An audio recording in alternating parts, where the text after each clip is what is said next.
During the Cold War, military planners faced a problem that, honestly, modern outdoor gear still struggles to solve. Soldiers operating in forests, mountains, and frozen ground weren't failing because they lacked insulation. No, they were failing because moisture turned insulation into a liability. Sleeping bags trapped sweat, absorbed ground damp, and, well, froze solid overnight. In response, Cold War militaries quietly relied on a different solution, a vapor-controlled sleeping liner that prioritized dryness over bulk warmth. It was simple, unglamorous, and frankly, brutally effective. Decades later, its logic remains one of the most misunderstood breakthroughs in field survival. Why Cold War environments exposed the limits of sleeping bags. From Eastern Europe to Siberia, Cold War forces trained for long static deployments in cold, wet conditions. Soldiers slept in foxholes, unheated shelters, and armoured vehicles where condensation was, really, just unavoidable. Thick sleeping bags absorb body moisture night after night until, eventually, insulation collapsed.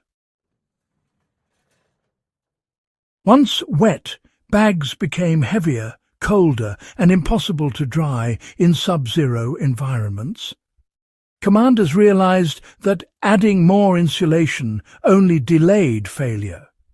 The real enemy was internal moisture. So let's talk about how the liner actually works. It's a bit clever, really, and not just about adding another layer for warmth. The liner's main job is to manage the moisture coming from the body before it gets a chance to soak into the insulation. That way, even in the harshest conditions, the insulation can keep doing its job. The liner was not designed to keep a soldier warm on its own. Its purpose was to manage vapour.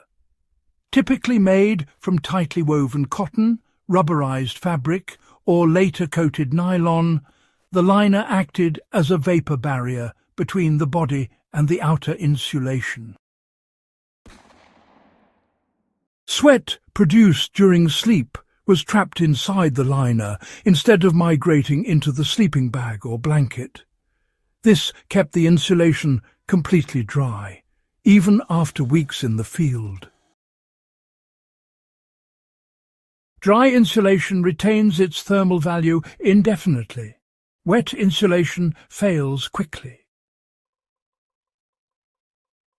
Why staying dry mattered more than staying warm.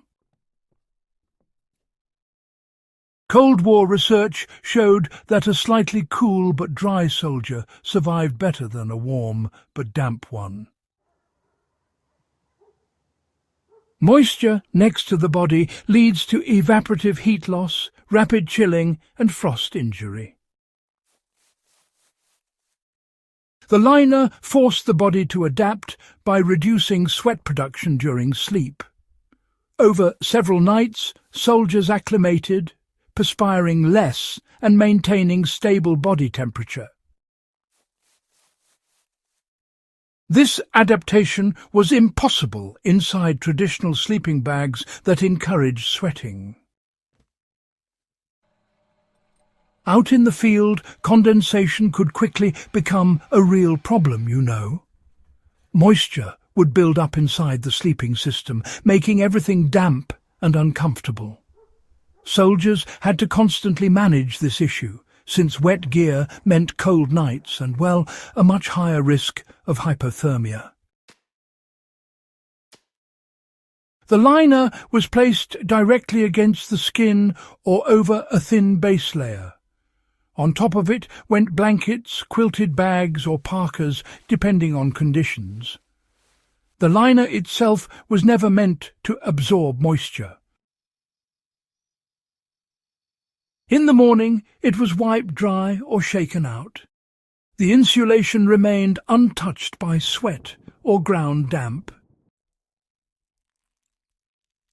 In wet environments, soldiers often slept directly on ponchos or spruce boughs, knowing the liner protected their core dryness even if external layers became damp.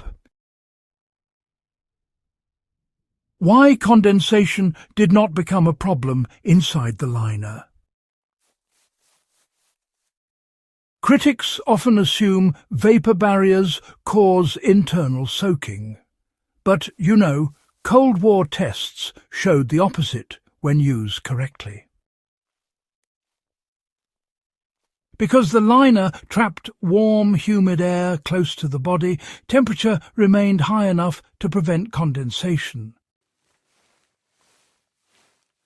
Moisture stayed in vapor form rather than liquid.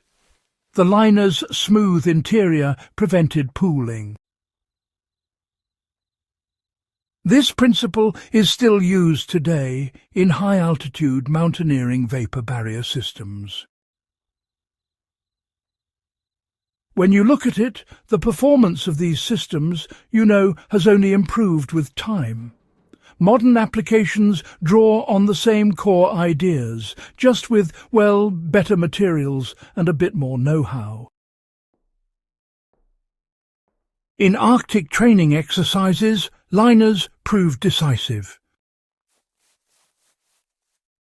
Sleeping bags alone froze solid after several nights. But with liners, bags remained dry and flexible. Soldiers reported waking dry even when frost, formed on the outside of their insulation. The liner, it isolated the moisture problem to a controllable layer. In survival terms, this meant predictable sleep, preserved energy, and, reduced cold injuries over long deployments. Modern users can, replicate the Cold War liner approach using vapor barrier liners, lightweight bivy sacks, or even improvised plastic or coated fabric liners used carefully. The key is placement and discipline. The barrier must be inside the insulation, not outside. Clothing inside the liner should be minimal to avoid trapping liquid sweat. Insulation outside should be loose and dry. This method is especially effective for winter camping, emergency shelters, and long-term cold exposure. Basically, any situation where drying your gear is just impossible. Over time, though, the use of vapor barriers started to decline. Changing technology and evolving needs meant people were looking for new solutions. Still, in certain situations, especially extreme cold, the old ways can still be surprisingly relevant. As military doctrine shifted toward rapid deployment and lighter loads, vapor barriers were seen as uncomfortable and, a bit old-fashioned. Modern sleeping bags promised breathability and moisture-wicking solutions that worked well for short trips, but, they sort of failed over extended exposure. The liner system required understanding and adjustment, not just purchase. That made it less marketable, but not less effective. Why this Cold War knowledge still matters. Moisture remains the primary cause of cold weather failure. No fabric has eliminated sweat. No insulation works when wet. The Cold War liner acknowledged this reality and worked with the human body instead of against it. It accepted discomfort in exchange for reliability.